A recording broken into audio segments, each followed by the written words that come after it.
And then just lately, I've been doing some FPGA design for something different. So, yeah, so I'm a little bit of a scatterbrain. Oh, the meeting's being recorded, and now I can't. Okay, got it.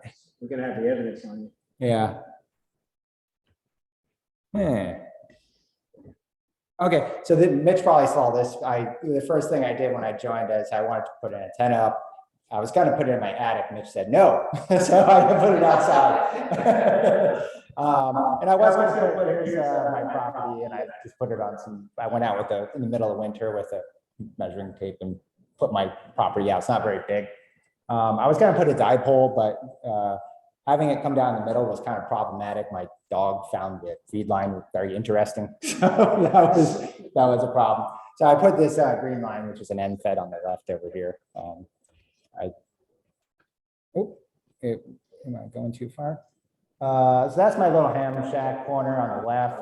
I built this little unum here out of some a ferrite core and some 50-to-1 impedance transferred. And then I have my end fed go up here. So that's a basic diagram of my antenna system that I have right now. And my modest little corner of my office that I have for my HT.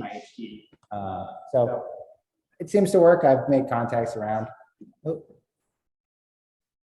I found it's also very hard to take pictures of antennas, so I put a line on it so you can see it.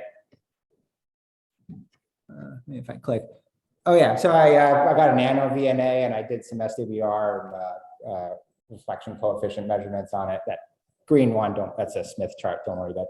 But you can see it's sort of tuned for low SWR at 40, 20, and 12 were those roughly the peaks for low SWR. That was kind of fun. Oh yeah, I did an RF exposure analysis with the AR online calculator, and I made it all formal and put it in a little text document and saved it on my hard drive.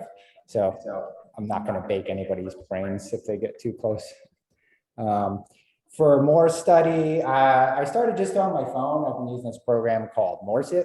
It has a little CW ops section to do the Coke method of study. And so I've been doing that because it's nice if I'm just parked in the car waiting for something, I can tap it out. It has an iambic paddles on the phone. It's kind of fun, but it wasn't really great for listening to stuff. So I found another thing on Ubuntu, Aldo, and you can do pretty nice. It'll send like 3 call signs and you tests you, and you can write it down. You can put what characters you want. So I've been playing with that. My status is I still suck at Morse code. So I can send okay, but I cannot copy very well. So for book study, I've been reading up my extra class manual. I bought the ARL handbook and antenna book and reading through those, but I got really honest, like I said, in that balance. So I bought these books by Jerry Sevick, which are fairly old, but they seem pretty interesting. So I've been reading those, and I think I understand balance pretty well now. So that's good. I also made some contacts in logbooks. Stu showed me the logbook of the world. I thought it very funny. They send you a postcard for authentication or whatever it is. Yeah, very analog, a long time back. So I put some contacts in. I've been using a program. I got inspired a little bit about your DOS program, so I found something similar called TLF on Ubuntu. That works. I like it. It's pretty good. I have HamLib set up on, that's this machine set up. I can control the rig from there, all with keystrokes. I can send a lot of commands to it. That's pretty fun. One of the cool things I did, I was contacting somebody. I realized that I had my power down. I actually made a single QRP, single sideband contact to Germany. I thought that was cool at 5 watts. So the guy had to copy me about 5 times, but I made it. It was cool. So I thought that was fun. Eric had some problems with a filter, so I simulated it. I hand wrote a little net list for the components that he had here. So you can see a net list is basically just the circuit representation of the node, the connectivity of the circuit. So you can put all the elements and then how they're connected. So there's inductors, capacitors, and resistors. That's basically all that's in there. It's a passive component. Oh, there is a transformer, but it's just a mutually coupled inductor. So anyways, this is showing the Bodie plot of the filter on the output. You can see it has a pass band in the middle, and you can see the insertion loss at the peak of there. Bodie? Yeah, sorry, that's a Bodie? Bodie plot is anything like gain versus frequency or phase and frequency. So that's getting maybe a little technical, but it's something I did, and I worked with Eric with a few emails back and forth about it. And we're going to take the RANV. It's sort of an incomplete project because we wanted to put the project together and do the measurements and have it correlated with the simulation. So that was something fun. This is the Tenkara soda rod I made. I've got these two 25-foot Tenkara rods. Tenkara rods is basically a fishing rod, which I also use in real life. I go Tenkara fishing. It's actually pretty fun for brook trout and stuff, but you wouldn't use these ones for brook trout. But I got Eric also pointed me to this 26 gauge poly stealth line. I got some of that, and I had a spool of RG174 for a feed line, and I built just built a simple dipole without a balloon in the middle, because physically it's kind of problematic in the center. It has some extra weight there. So it's really tensioning quite at the sides, but you know, it only takes like 5 minutes to set this up. You need no trees. It goes down really easy, winds up. Does it work? It works. Yeah, Okay. I made contact with it, so it worked. So I'm still want to try to optimize this in some way. I'm trying some different thoughts. See if I can't quantify them, but something I'm working on. Oh yeah, and some of the new things I've been doing on, that's like I said, I was doing some FPGA. I bought this little FPGA board. FPGA program, you can make custom digital logic or actually use components on it, like analog to digital converters, things like that, to bring data in. And then you can make your own custom logic with code on there. So you can make digital filters and digital things like that all on there. This is a little bit slow for radio frequencies, but I just got it because it's cheap. If you want to have something with a high speed front end A to D converter, it's hundreds of dollars. So I didn't want to spend that, but I'm just playing with right now. It gets me into Xilinx, is the company that makes this little FPGA, and I can get into the software suite and actually just write the code for it, test it out, look at maybe low frequency things coming in. So that's something in the future I'm working on. And maybe something I'll be working on some bike stuff too. Bike stuff, some reason, some of the bike stuff. I've been trying to think of a way, actually, I like biking is one of my other things I like to do. I actually ride with these headphones that don't go in your ear, they're bone conducting headphones. It's interesting. So you have zero blockage on your ear, so you can hear everything around you. And I take phone calls while I'm riding. So I'm thinking of a way where I can reutilize that while I'm biking to do some, like an HT on my bike. There are HTs at Bluetooth. I know, but I'm trying to figure out a way where it won't slow me down too much or whack me in my back or something like this while I'm flying around. So that's something in the future that I'm working on. And maybe APRS, that'd be kind of cool. I don't know, it'd be fun, right? So, yeah. Yeah, kind of, whatever. Why not? Because you can, and it's fun. So that's my spiel. That's what I've been doing. It's kind of all over the place. Yeah. So, any questions? Anybody? What was your first HF radio resist? A Baofeng, the 20. HF, Oh, HF, I got a Yaesu FT710. It's kind of a new radio. Okay. It's like a dumbed down version of the FTDX10 or whatever it is. It's basically that. It's a little bit smaller, a little lighter, and it doesn't do Morse decode on it. I think that might be the only thing, but it's really different. It's cheaper. Yeah. I just wanted to say that for biking 2 meters, you probably want handlebar press stop. Yeah, Up I there. think a PTT on the handlebar. Yeah. And anything else? Questions? There's a guy, I don't know if he's still on or not, but there's a guy who used to do 2 meters too. I think it's the Logan, who was either walking while he was on the media on Cineplex, or he was on his bike. You hear him out of breath riding by like now. Yeah. Yeah. I can't remember what his name was though. Mike. Well, Mike is on there frequently, yeah, but He walks with the board. okay. Yeah, it's good. I'd like to double up on the activities so I can make use. I'm on a bike an hour a day at least, so it's like, oh, that'd be cool.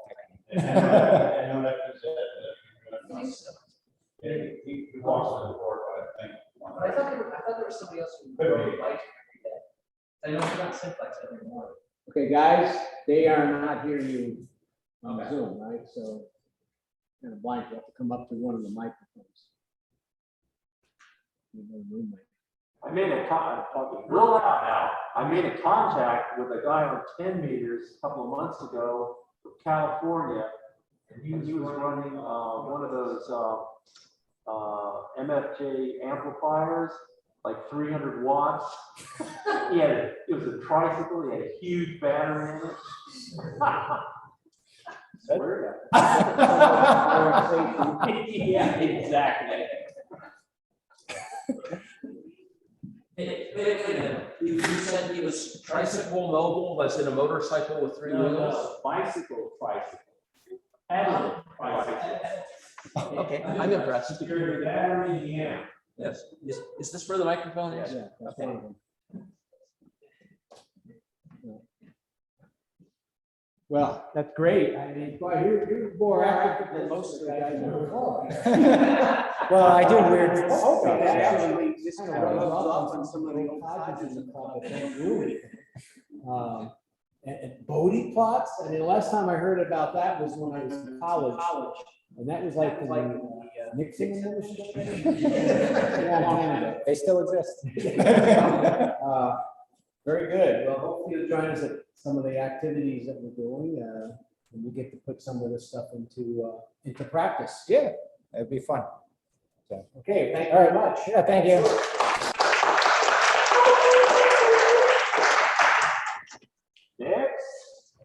Next up, we have Anna, KC1 PYO. You're not using a presenter, so you can just stand in front of the thing here. So I guess, I haven't been too active. Definitely don't compare me to what you just saw. But I went to Ham Expo and I went to a panel about, And you got it really close. oh, To the tripod. okay. Wow, okay. I hope they can see my stuff, but went to Ham Expo, went to a panel about putting together a go bag, and took my best shot at it. Haven't really had a chance to take it out in the field because I think I put it together in the fall, and before I knew it was winter and didn't really feel like operating, at least with this radio.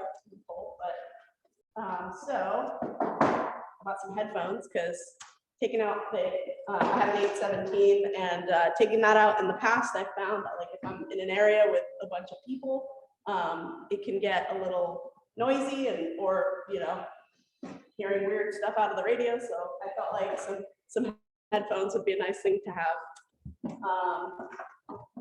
Then for the radio, I kind of gave it away. I have an 817. It's pretty old, got it used on QTH, and I have a little cover for it. So it's my little portable QRP radio. So.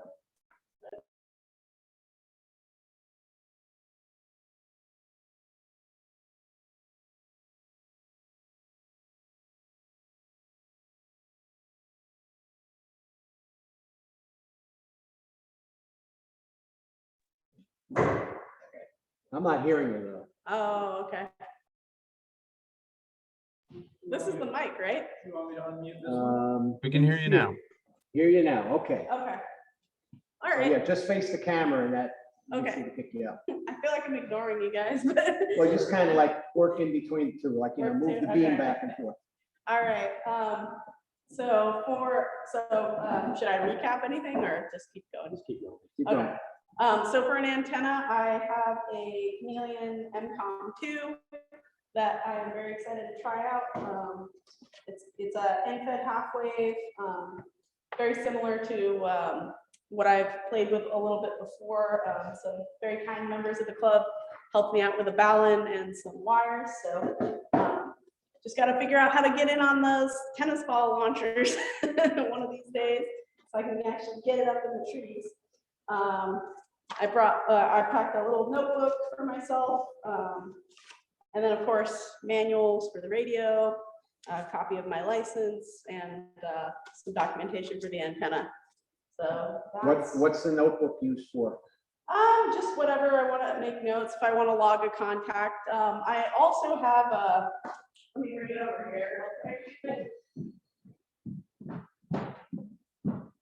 I got this $60 ham top by one of my Has a favorite. 73 on it. Yeah, one of my favorite ham radio YouTubers recommended this. They were for sale for $60 at Micro Center. They have a copy of Windows and everything, so I'm hoping to use that in the field as well. The only problem is my bag is a little small, so I don't really think I have room for the ham top as well, but maybe I could carry it separately. So that's a potential for logging contacts.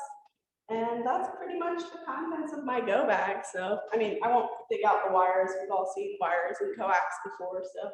So do you have an 80-meter dipole in there? No, definitely not. Portable HF antenna, Mitch, portable. What's sticking out on the side there? Oh, just, the 817 comes with some rubber ducks.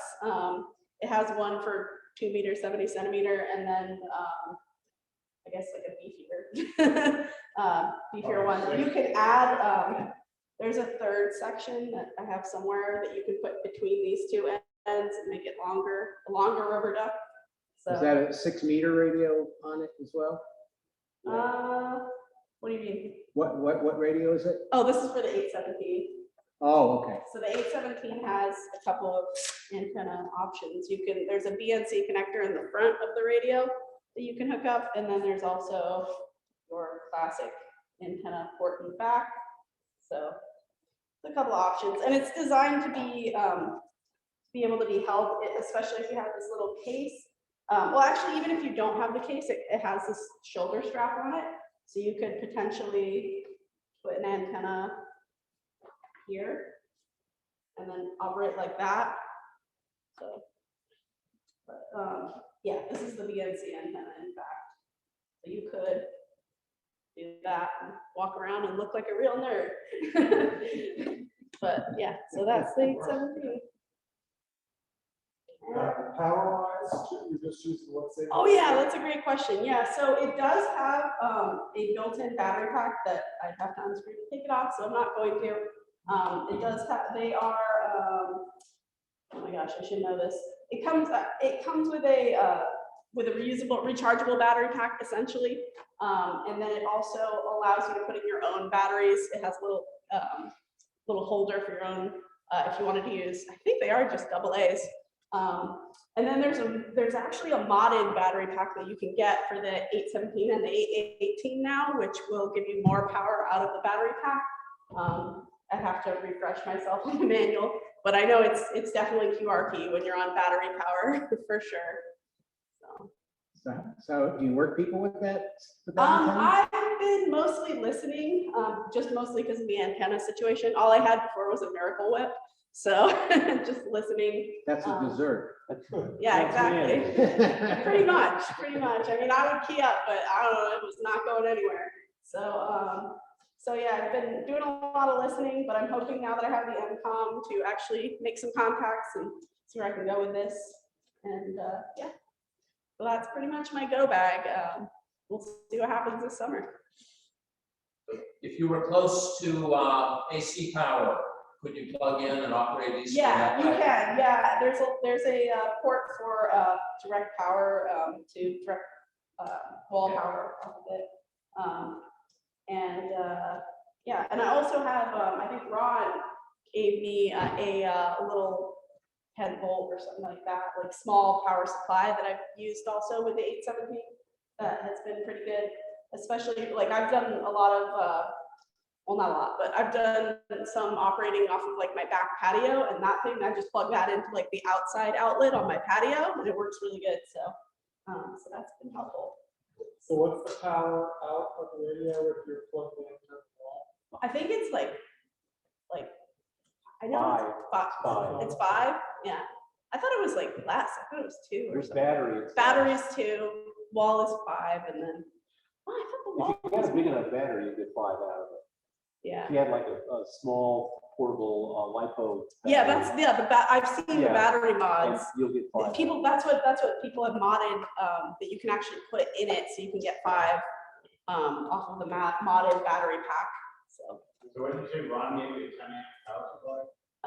Yeah, it's 15, something like that, I don't know what it was, but it's small, it's like this big. You plug that in and then plug that to the radio? Right, yeah.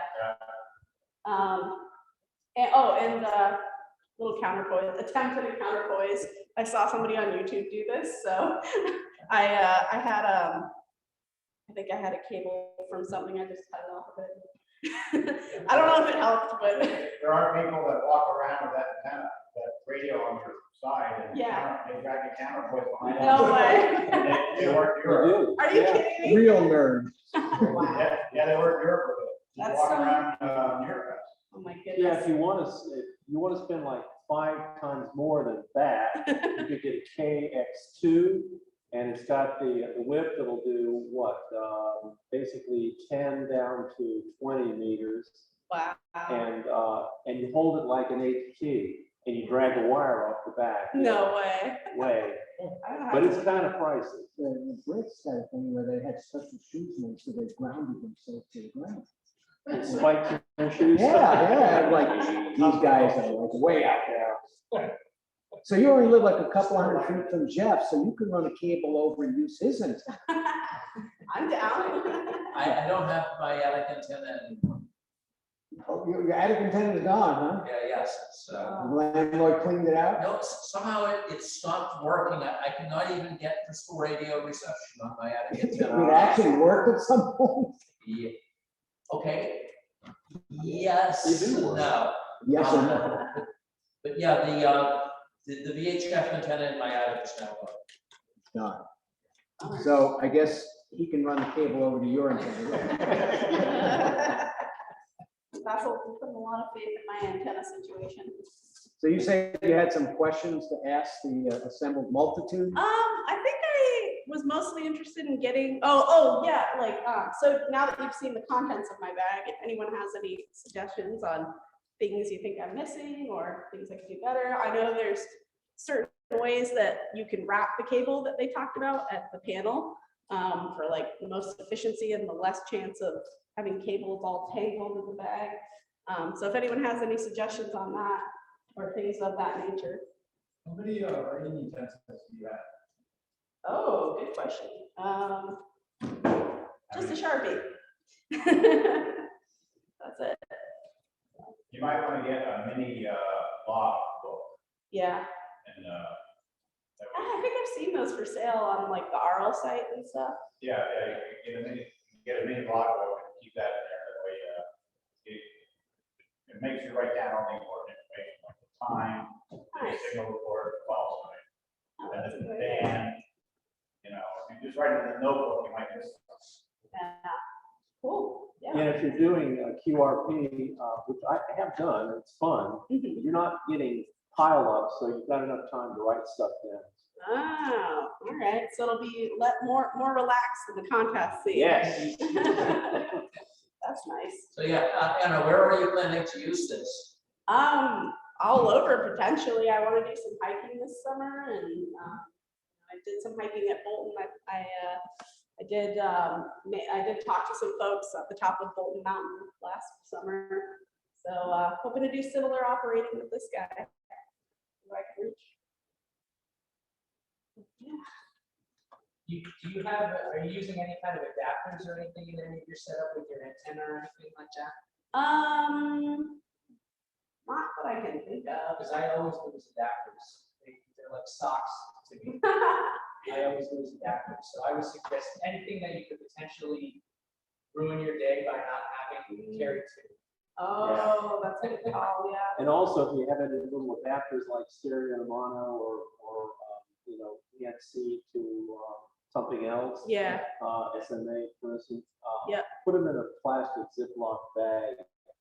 That's a good He's idea. right, put more than one of them in. Yeah, totally. Because, something crazy could happen, like you could lose your coax hookup on the back. Oh, And yeah. if you had a BNC coax, you could hook it up on the front. Oh, I almost forgot. I can get it out. I did get a tuner just for the 817. So, not a good help. That battery operated? Yep. Yeah, I found that out the hard way when I was trying to use it for the first time, and it wouldn't turn on. I called the guy at HRO, I was like, it won't turn on, I've done everything. He's like, unscrew the cover. There's some batteries in there. So Wow. that was a fun lesson. Definitely earned my newbie card there. But yeah, this is the power cable that I've been using, so. So do you have an interface cable to that tuner?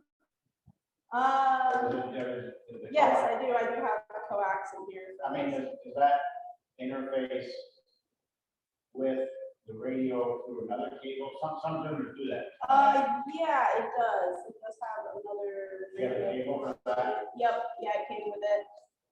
So I've only used it, I think, once, like, on my parents' back patio. I don't know about the 817, but a lot of like icons and aces have a tune button on the front. And that's what that cable does. It will automatically. Oh, set that auto off. tune, yeah. Yep, I can think that. It definitely does that, because this is specifically for, like, the model number is the Correct. 817, so, yeah, that's part of the benefits So of you this. got that off the QTH for the transfer out of band? Or you not checked? I have not checked. Yeah, I'm not there yet. Yeah, you never know. Oh, like out of like the Out traditional. of the handband. It's Yeah, called yeah. Mars. It's called the Mars.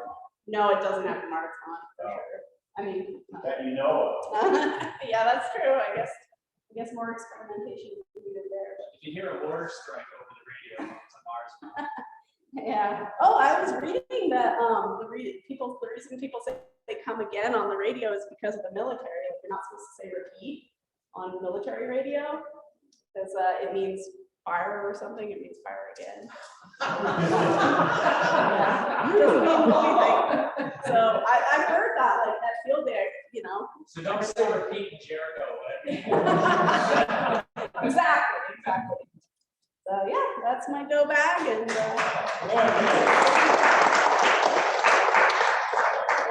If you can. Andy, are you ready to present?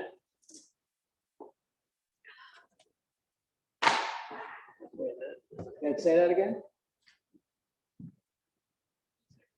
I'm not hearing. Why is that? I don't know. We can't hear you, Andy. Or maybe at our end. Yeah. You can't hear him out in Zoom as well, so it's probably likely on his end. Yeah, hi, Andy. Mitch is Okay. figuring out if you're muted. Okay, I heard Dave. So Andy, say something? Yeah, nope. Looks like a bad guy gentleman. No sound. Let's see if we can get your audio live. On the bottom. So you're not muted, but there's no audio. But there is one on top of it. Okay. It's got a screw in it. So.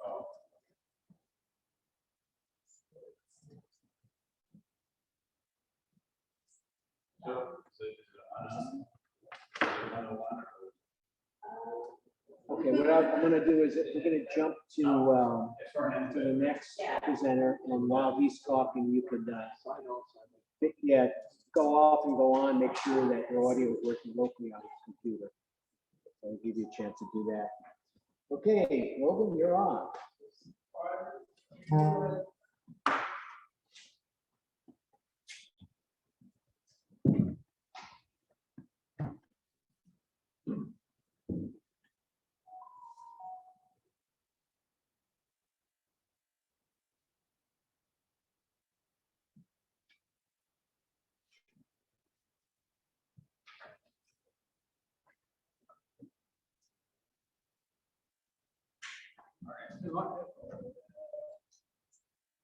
Am I speaking to this one?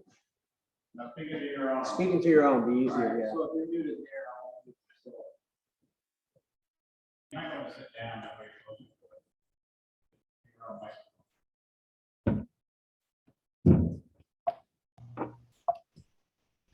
Can anybody hear me now? Oh, I hear you. All right. Well, I'm Logan, KC1SFJ. I recently became licensed December 2022. I got my technician through hamclass.net. It was a government-sponsored activity for emergency stuffs. I had like 2 dozen people from work that we all took the course and got licensed, and it was a lot of fun. And then in February, you know, I pursued my general, got that real quick, specifically for the Vermont QSO party. That's what was going on, and that was kind of exciting. So I was like, all right, you know, we'll get more licensures and keep studying, get more tickets. Obviously before that, you know, I had hardware, a little bit, experimentation there with SDR dongles. I had a new Elec, new Elec, or whatever, a ham it up system. And so I set that with, I guess it's FT8, and doing like spotting stuff, and non-communicating, just was it PSK reporter, and then see where I get signals from, where I'm picking stuff up. And so up in Maine, you know, on the ocean there, I set up at one of the cottages there, and I was pulling all over, and it was just wicked to see who I was hearing. I wasn't talking to him or nothing, but it was like, oh, cool. Okay, I got this guy's over in I don't know, Africa, and it's like, I don't know. That was pretty exciting, and I was like, all right. Pardon? That was just a bunch of junk. Nastiness. And you know, I don't have any filters or nothing, so there's you know, harmonics and everything coming in over it, and I was getting some radar, and it's right by a big lobster facility. So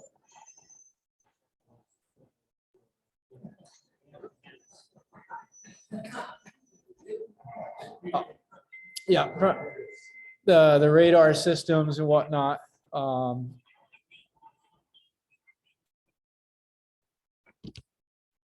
So then we're doing some projects, right?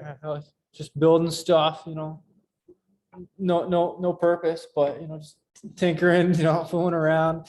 I built a doohickey for NFED antenna. I haven't used it. I don't have anything that I could use it with, but you know, I wound some toroids, did some soldering, and you know, I did a lot of soldering, electrical stuffs for motorcycles and various other automotive projects. So it wasn't new, but just a little bit here and there. Yeah. That's my dining room table. So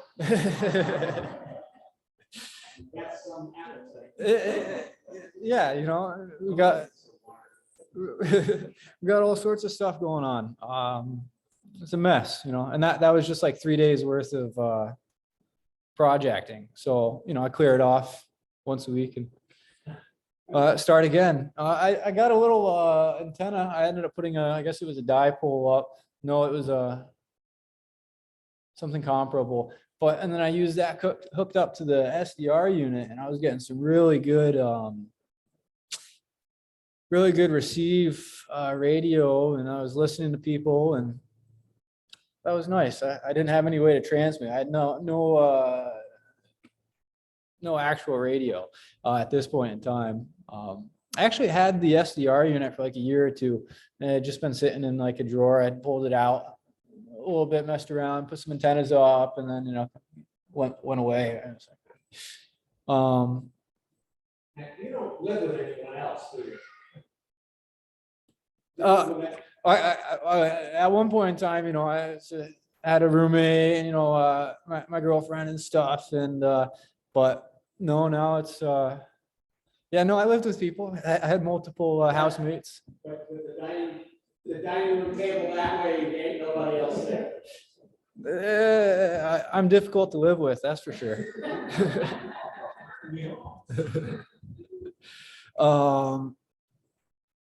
Preliminary investments, I picked up, what's it called? The QRZ -1. It was like a rebranded Baofeng or something. It was like a $20 HT.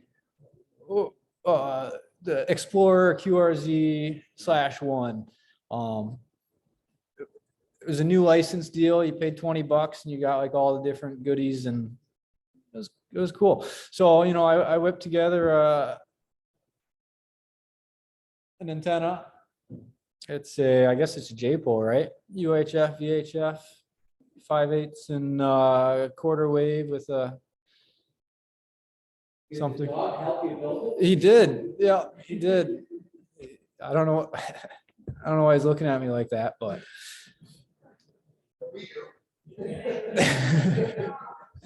We got Gandhi in the background too. Not Gandhi, the Dalai Lama, pardon me. But, Okay, so that's a shadow, or is there a diagonal element in this antenna? I got 1, nope, 2, 3. It's this is the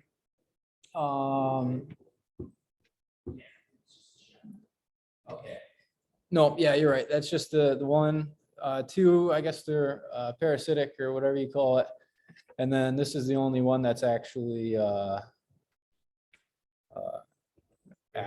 radiating, the radiator. Yeah, pardon. Appreciate you. This guy. Next up, we had some mobile stuff, right? So I had an HT. So I got myself one of the Lido mounts for the vehicle. Got my radio right there. Started hooking into some of the local repeaters. I got my radio programmed with all of the tones and offsets and whatnot. And that was good, talk to people occasionally and say hi. It's still that same rebranded Baofeng. Yeah, it's a real cheap. I do have questions built in here. So I'm curious, how do you log your mobile contacts? Right? If it's 2 meters, if it's repeaters, Yeah. Nobody logs repeater contacts. If you do simplex, what Carl used to do is get a little tape recorder, and you talk on the tape recorder, say the time and all time of the person. He does that with each app. Oh. You're not doing that mobile. No. Right? No. And, I don't think you really need to log 2 meter simplex either, but definitely don't log repeaters. Well, no, that's what I was. Yeah, I didn't think so. Right.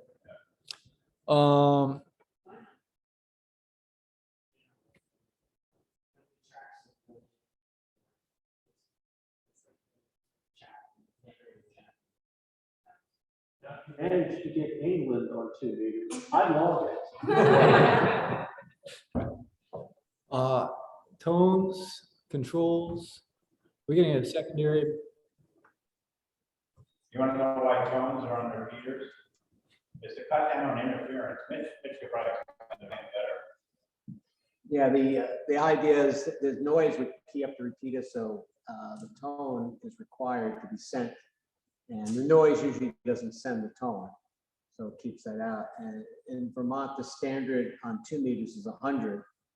And UHF, it's anything and everything. Yeah, typically goes by the network. So if it's the NFRA network, they use 110.9, but there are other tones. So it's always a bear. You got to know the frequency, the offset, and the tone to be able to use a repeater. So how do I know if there's a repeater connected into a node to a link? Yeah, you look it up online. They show the tone. Yeah. If you actually go to the RANV site, we have a link to the Vermont repeaters, what tones they use. But I mean, if I'm driving around, how do I know when it's actually like hooked Well, if you have the right tone, you get into the repeater. If you have the wrong tone, it don't work. I think he's talking about link system. Links it. You know, so, well, if you're talking to somebody and it sounds like it's coming from another state, then it's linked.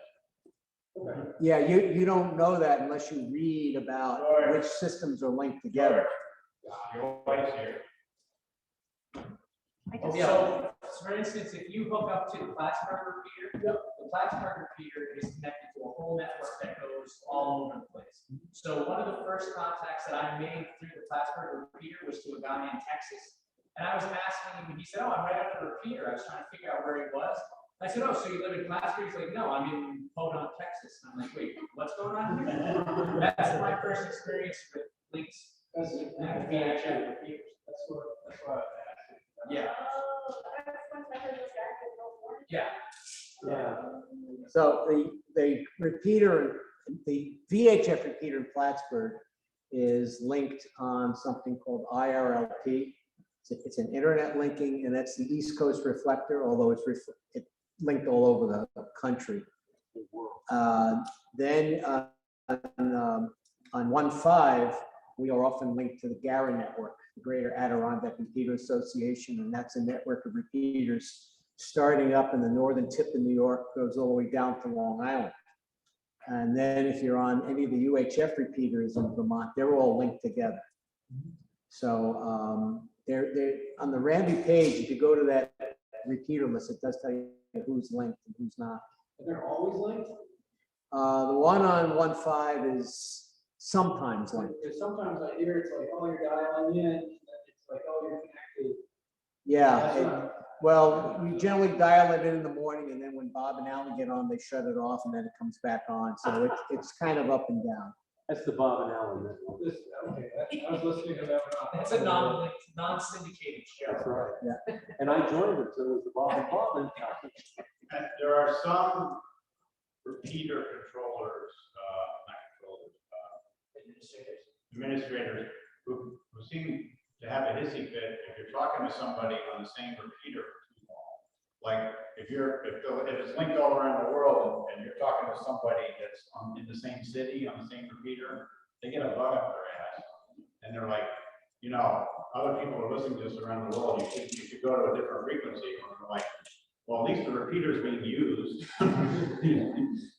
Well, Bob and Alan get high ratings, so they don't complain. No, everybody likes it. Yeah, no, but over at Plattsburgh, one time I was talking to the section manager over there, Tom Dick, and we're just chit chatting, and we were talking about section manager stuff, and it was kind of fun to catch up with them.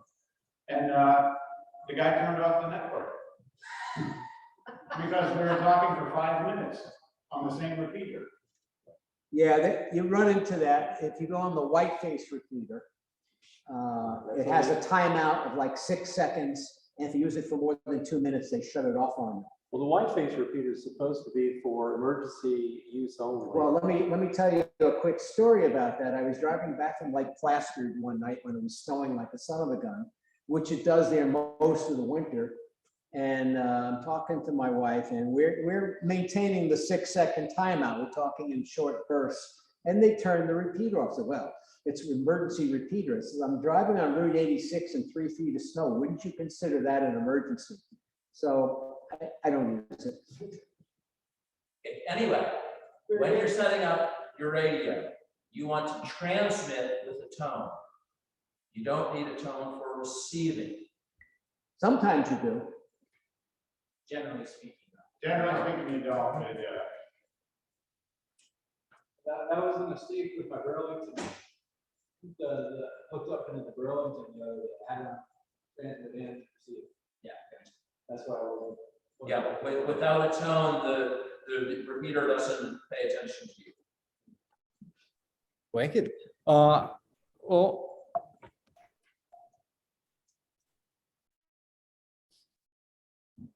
hook, line, and sinker. Yeah. So I participated at the Tom Charlie 1, November Whiskey, November. You're fine. yeah, I got you. You didn't even know.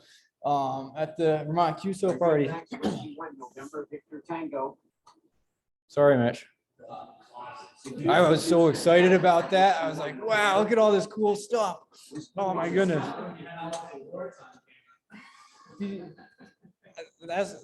I saw that and I was like, yeah, that's pretty excellent. Like, holy cow. So yeah, I operated for like 3 hours there, right after, this other guy here and there's a couple other people and I'm sorry, I don't know names.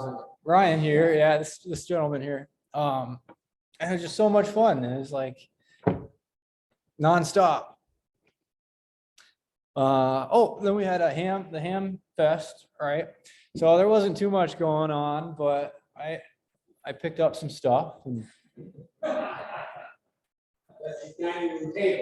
yeah, it is. It was clean. And then, I deposited, I got a nice G5 RV. Well, you can see what I got. I think, yeah, I'm sure you recognize some of the stuff here, but yeah, that was good.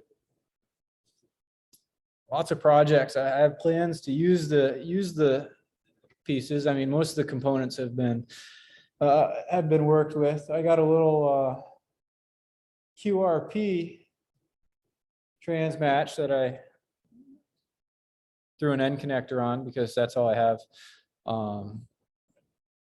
for adapters or for connectors here. Software. QRZ.com. So I got that all hooked up and figured out how to log. Those are my first 7 contacts. I got some guy in St. Lucia, guy in Chile. And then I tried to do the portable, the volunteers on the air, but I didn't know how to log the portable 4/4 or whatever at that point in time. So it just went in as a non-confirmed. W1AW portable 4. Yeah, you just type in the /4. /4. So I learned. Okay. Well, I got you guys, the Vermont portable 5, portable 1. Yes. And then it was like the same time portable 5 was going on. I was like, wait a second, something's wrong here. There was a gentleman who was portable in France, was at Mr. Hamilton here. I totally logged his stuff in wrong. He's like G4 SZD, and then it's like portable France. Oh, it's supposed to be /F. Yep. So that was the beginnings. Here's my little Windows setup. It's kind of a portable setup. It's not necessarily permanent there. I was actually at the old house before we abandoned it. I operated during the CQ WPX. So that was kind of fun. I didn't do it too much. And I did it as a check only log, right? So I didn't actually submit it to the contest because I was like, but I learned how to do the Cabrio format. I got comfortable with like some Mac logging software. And that was the first set for uploading the contest logs. That was pretty groovy. Brazil, Cyprus, Cayman Islands, Bonaire, Antigua and Barbuda. That's an amazing QSL rate. I don't get that many people QSL to me. Wait, what? A lot of times I get it and they don't send the login, and I don't get a QSL. So that last column there says QSL, those mean that it's been confirmed. Yeah. Is that on QRZ? Logbook of the world. Logbook. Oh. Yeah. Which is next slide. Yeah. Oh, that's good then, right? Yeah. So those were the ones obviously that aren't confirmed were the ones that I didn't confirm, I guess. Yeah, was Yeah, it? they just didn't put their log on QRZ. Oh, Charlie Lima I'll sit by the microphone. Did you understand why it was /1? /1. Yep. New England states, when the call sign is issued, they're all number 1. Whiskey 1, Kilo Charlie 1. Right. So, and then down around Texas and Louisiana, they're 5s. Mhm. So, with the Vantage system, you can get anything you want and move, but that's why, and it's every state is gonna be on the air this year The twice. volunteers on the air. Every state is gonna do W1AW twice, so you'll hear all 50 states on twice this year. And they'll be signing with the portable 3 or whatever it is. So you'll have a chance to work a lot of those. And you get points for, you get 5 points for working those. And you get more points for working other people, and they keep track of everything for you. So are you a league member yet? No, No, okay. we're working our way. Okay. Hurry up, we're raising the price. Yeah, they're doing a survey to see if we should raise the price. How we should use the funding. I think we'll get right to it. What is it? I guess I hit software. I should have reorganized. Logbook of the World, I submitted back in February, right when I got it, and I think I got it, my postcard in the end of March. So that was a solid two months there. I actually had to call or send them an email and confirm and be like, oh, like, did you send it yet? And they're like, oh, no, sorry, we didn't. So They wanted to make sure you're a terrorist. I guess, well, it's to PO box, so I don't know if maybe that was on something. First confirmations. Oh yeah, these are some of the first ones there. Is it St. Lucia, Chile? Oh, maybe I already went over these. Yeah. So I submitted them and I was like, oh, cool, I got confirmations. I guess I have questions. I don't know how much time I got. All right, we're gonna skip questions. Projects, antennas, right? I don't have a good place to get stuff up high, so I picked myself up a pneumatic mast. Oh, okay. But before, I fish a lot, but I also get stuff stuck in trees a lot when I'm fishing. So I was like, well, exactly. So, that actually worked out pretty good. That was my primary mode, and I still appreciate it. Like I whipped it out earlier today so I could rearrange some lines, and the fishing pole was the go ahead. But yeah, I got the pneumatic mast here, and it has like a roof trolley that goes on the car, and then it rolls out and folds up, and then goes out. It's nothing crazy. You see, it's got a head load of 10 kilograms and a 1,000 square centimeters. So it's really not putting anything big on there, but 15 meters, like, shoot, that'll go up. Well, it's rated for 80 kilometers an hour with top guys, so it's not. That's not driving. Speed.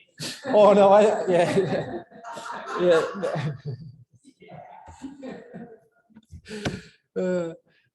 Shit. Oh, I did make a.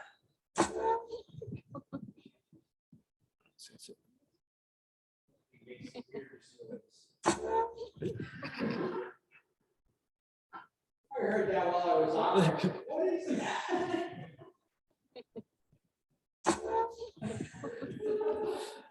Yeah, so I kind of rigged it up. These guys they're talking about building them next weekend or something. I need it 2 weeks ago, so I just kind of threw something together and called it good. Portable stations, setting up outdoors, that's the most fun. I'm running an IC 7300. I got an LDG auto tuner, a Pro 200 whatever thing, and then there's the real cheap Amazon power supply, 35 amp, like whatever I could get. Nice headset, boom mic. The big thing was my foot pedal. I got a Clipper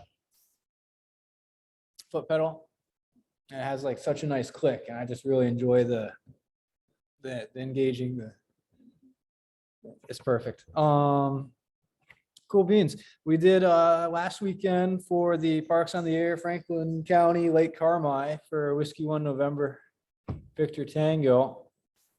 We did that thing. You can see my rig is down here, and then Mitch is all the way up in the north end of the parking lot.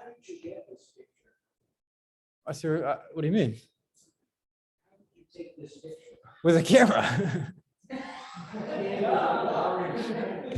No, I was in my car. It's a drone. I had an aerial. Yeah. It was at 6 a.m. You were still sleeping. So there's my setup. I had the G5 RV rigged up from this tree here all the way over to this tree here. And like Mitch said, I was shooting the launcher, like it took me 10 times. I had the wrong line on it. It wasn't strong enough. I lost the ball. It broke off, So, oh, absolutely. That was actually, I wouldn't have been able to get it over the tree if it didn't show up on time. Like I don't think I would have made it. Got it over.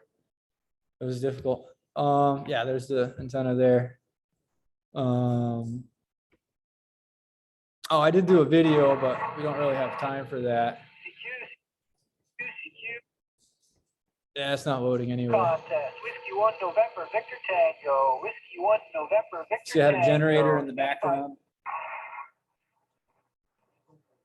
It was too loud. I think it went through my. I think it was being picked up.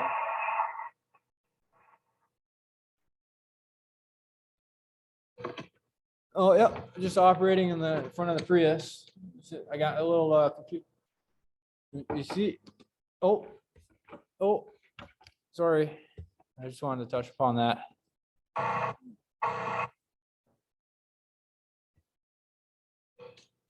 Yeah, you see that? You see that guy on the hood of the car back there? No, you probably can't, can you? There's a dude on the front of that hood of that car driving by at like 40 miles per hour. And I was like, what? It's like, what's going on here?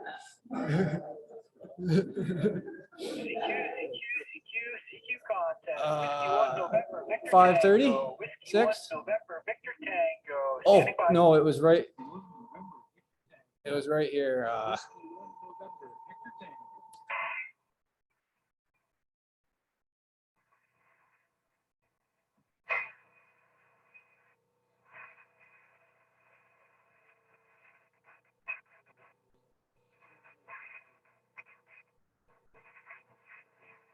Oh, so they can't hear nothing?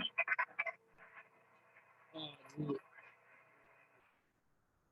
Yeah, so anyway, Mitch switched over or something, was running CW right there, and that's when it was all, yeah. Where's the code of ethics? How do I confirm contacts for benefit of other operators' activations? All right, thank you. Appreciate the time.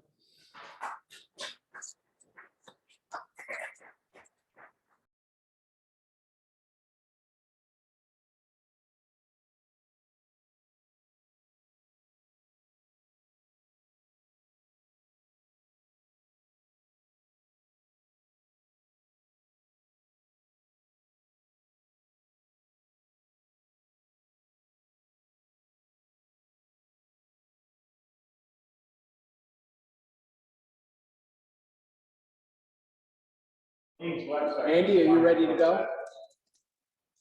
Okay, do a little talking. Let me see if we can get you on speaker. Everyone hear me?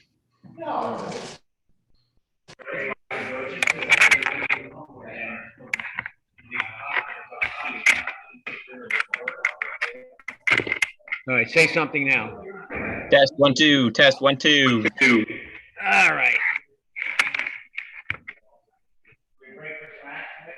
Now let's get this done.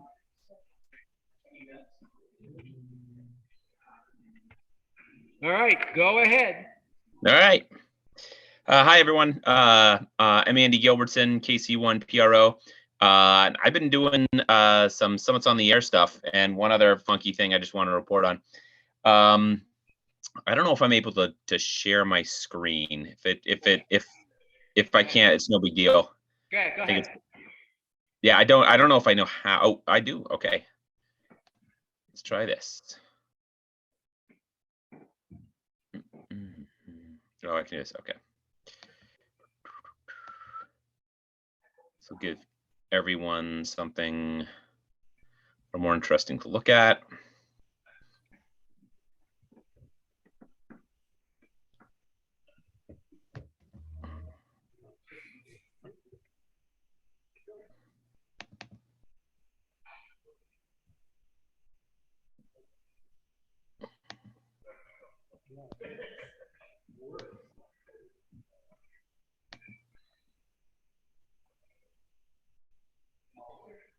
Find it. There we go.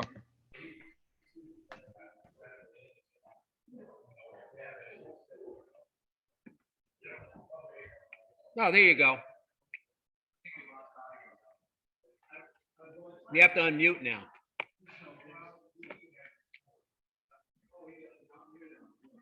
Yeah, you have to unmute yourself.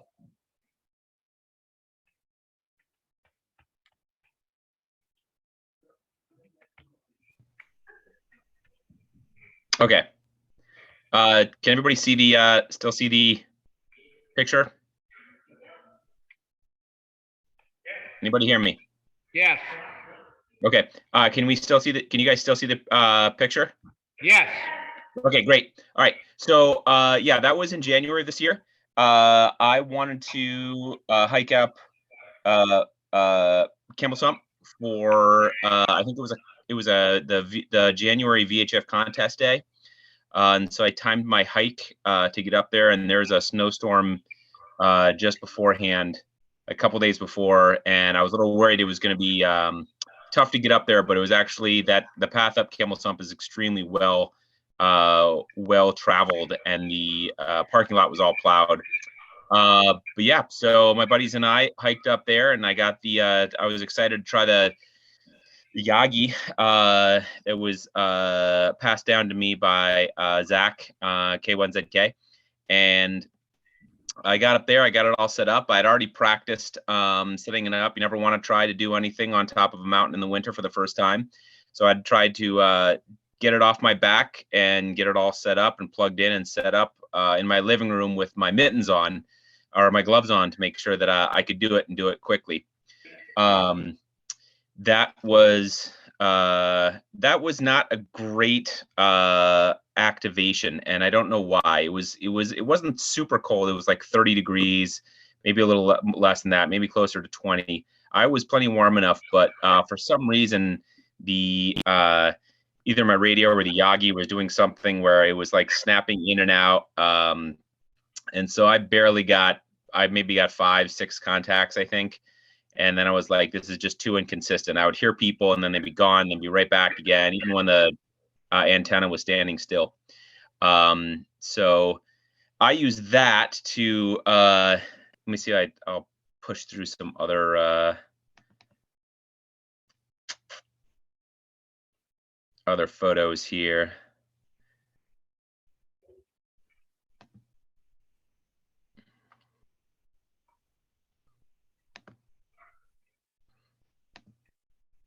Yep, it was there was some ice accumulation on the gear, but that's pretty much it. It was just my hiking pole with a Yagi.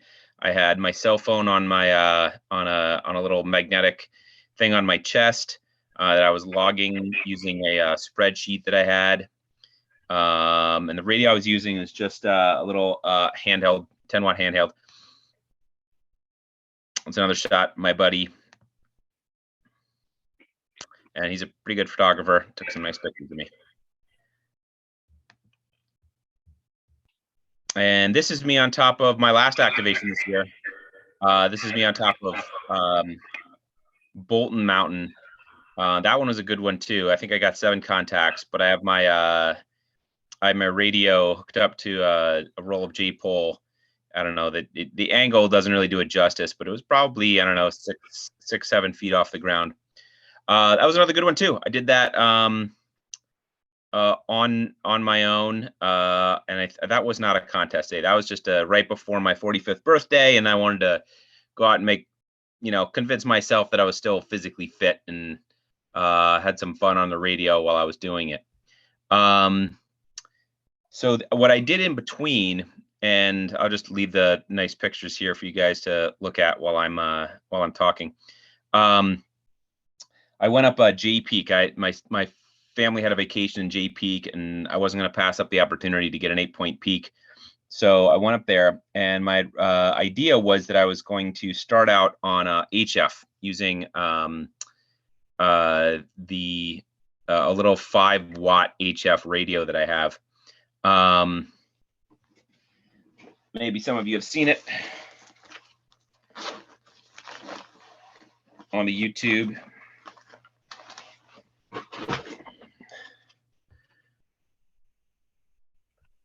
Raise it up. So, everybody see me? This is a true SDX, little 5-watt, 20, 30, 40, 60, and 80. So my original plan is take this, take a loaded vertical, go up to the top. I'd already used it at least once to make a contact. So I took the gondola to the top, set up the whole thing, got myself ready to go, tried to find an open frequency, started on spotted myself on the POTA website because J-Peak was in J-State Forest, which is a POTA peak, and I figured that'd be no problem. I'll get 4 contacts. Maybe I won't activate the whole thing. Won't get 12 for the Parks on the Air activation, but I'll at least get 4. I didn't get anybody. Turned around and my vertical was just lying in the snow. And I thought, well, I have my 2-meter radio. I might as well just try to put it up and see what happens. Sure enough, I may have, I don't know if I got any of you folks, but I got a fellow in Newport who just happened to be listening. I don't think he was terribly familiar with Summits on the Air. He kind of said, well, you got what you need. Okay, I'm going to go. The other folks, one fell outside Canada, or outside Montreal. Let's see, there's another fella down near Morrisville, but I did actually get the activation, and then I got the activation because I had the 2-meter radio and I put it up, and I thought for sure this was like on a Wednesday afternoon or something like that. No one would be on 2 meters up in the Northeast Kingdom, up in northern part of Vermont. But sure enough, I think I got 4 or 5 people, and it was good. And so based on that, the lessons I've taken from my Summits on the Air is that getting yourself spotted and activating on HF takes time. And when you're on the top of a mountain in the winter, you don't have a lot of time, especially if you got to hike to it. I usually go with a team, and I tell the team, like, you should be ready to spend some time at the top. But, sometimes I listen to that, sometimes I don't. So I plan my activations so that I try to get them done as quickly as possible. And I've always gotten the fastest contacts, well, the only contacts on 2 meters using my my little HT. So I think that going forward, I will try to use the 2 meters to do Summits on the Air activations, because I think I can find people a lot quicker. At least, you don't really get spotted on 2 meters. But people are listening on 2 meters and getting spotted on HF, especially on 5 watts, is really, really difficult. So I think my lesson is that I'm gonna stick with 2 meters unless I find some place where I really can't do it, and then I'll make sure I'll be doing the Summits on the Air activation on like a weekend when other people are doing Parks on the Air somewhere, and I can set up my radio and get 4 contacts just chasing other POTA activators. Let's see. I think going forward, I had a question for the group about a rig. I'm considering, like, I like my little 10-watt HT. It's been pretty reliable for me. But I was considering, what would happen if I start going to a more remote place that might not have a lot more people in it. And so I was considering maybe a 50-watt mobile rig and a battery. And I have a small battery that's actually designed to go in remote control airplanes. It's a 10 amp hour. It can put out 2C. So I think that ought to cover just about any mobile rig that goes 50 watts. That'll give me at least a half an hour of activation time, which should be enough. So my first question is thoughts on like a 50-watt mobile for SOTA. My second question is I'm considering getting specifically a 50-watt mobile or a mobile radio that will do 10 watts, solidly on both 2 meters and 70 centimeters. so that this coming June during the June 2-meter contest, I can go up on top of Mount Mansfield and try to get a bunch of you guys on 2 meter and 70 centimeters and do it as a portable, because portable division is limited to 10 watts. So I'm interested to see what folks think about those two ideas, and then I'll give my one weird experiment that didn't work. Can you hear me, Andy? Yes. For the VHF contest, you want to do sideband. There's some FM, but the majority of it is on sideband, and you'll go a lot further with it. So that's something you should consider. And you should look to having at least a small horizontal beam and pointing it generally in the southerly directions. The problem with Mount Mansfield, I've operated from up there, is you're too far away from everybody. All the action is to the south. That's why I do it around Equinox, where I'm closer to people. But certainly sideband, the higher power will certainly help. Sideband will certainly help, and a good reliable antenna. And of course, June is a lot easier to do than the middle of the winter.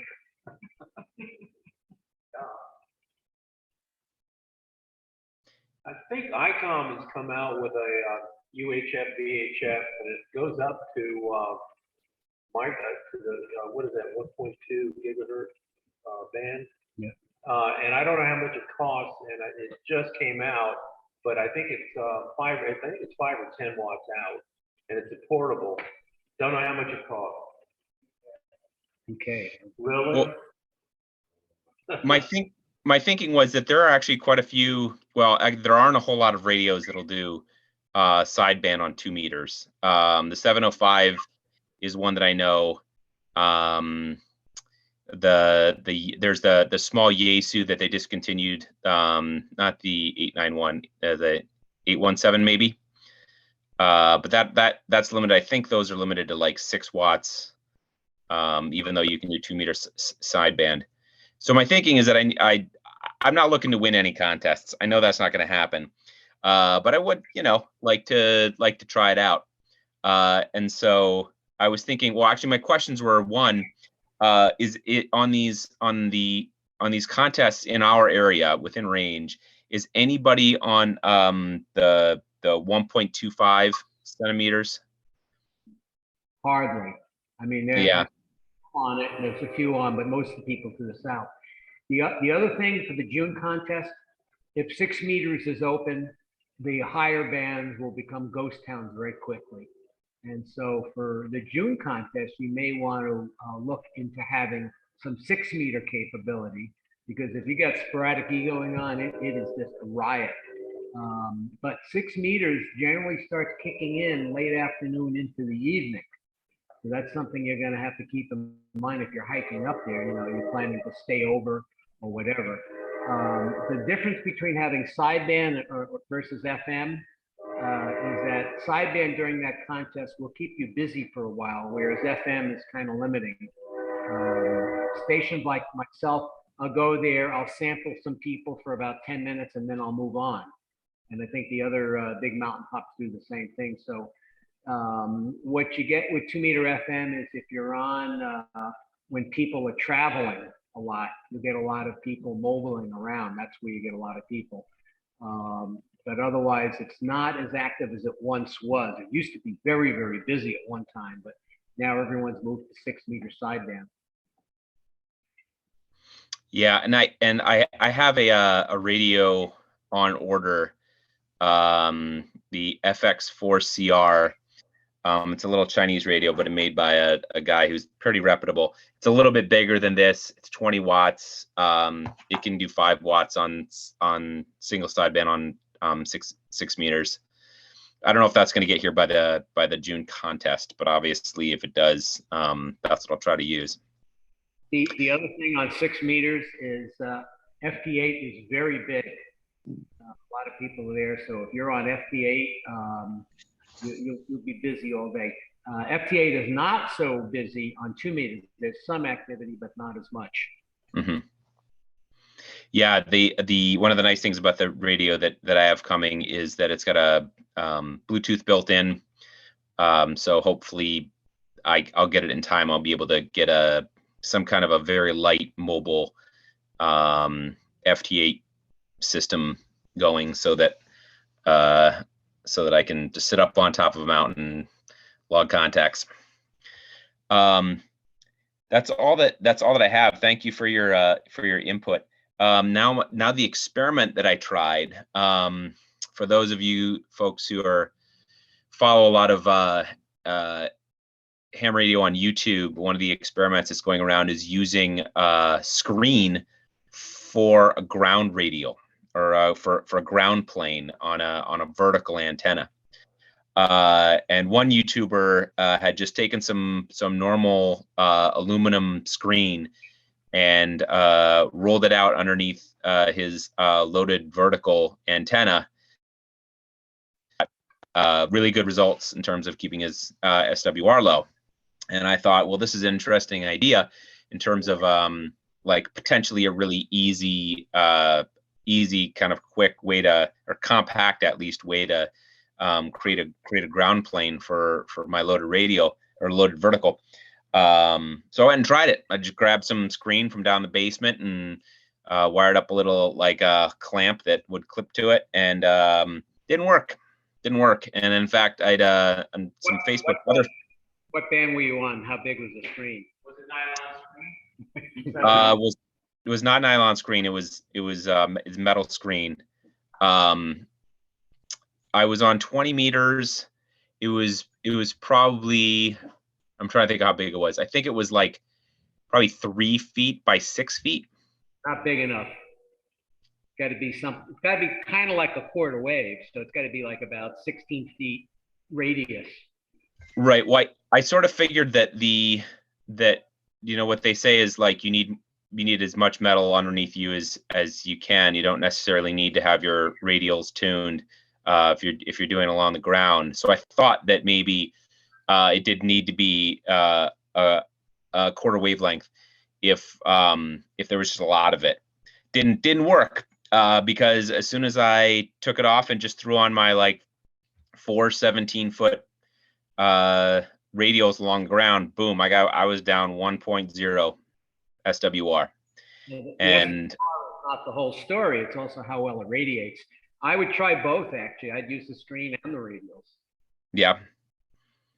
I mean, that's, and I'm afraid this is where my experience in this sort of this area kind of is limiting, is that if I got such a low SWR with just my radials, what other benefit am I going to get by putting more metal down underneath my vertical?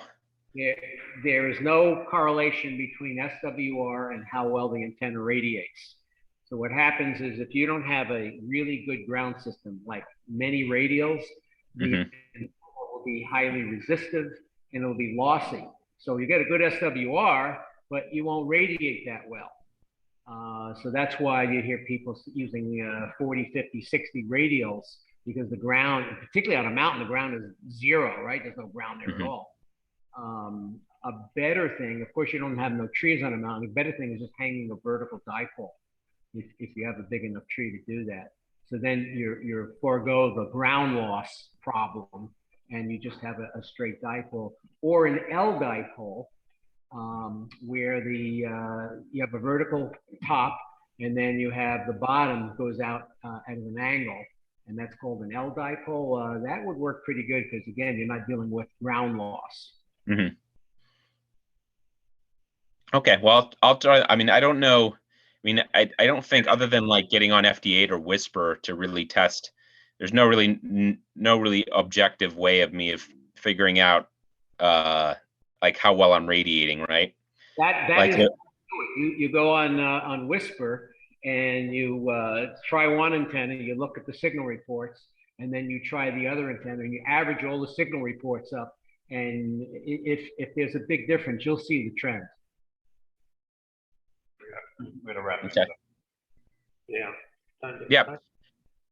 Thank you, everybody. I'm probably letting folks know when I do another Summits on the Air activation. We got a group of outdoor hams that I think we're going to try to activate one last unactivated peak sort of close by. When the trails dry out and the weather warms up, I think we'll make a day of it and try to I think the idea is we're going to try to hit every band, as many modes as we possibly can.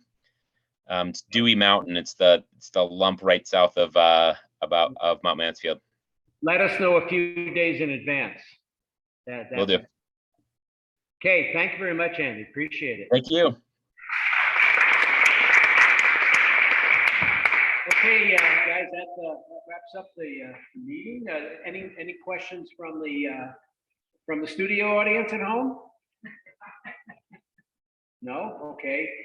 So with that, I call this. Who's bringing snacks? Done. Who's bringing snacks next We week? need a volunteer to bring snacks. Bringing snacks. Okay. All right. So hearing that, I call this meeting closed and we return the family hall back to normal, abnormal use.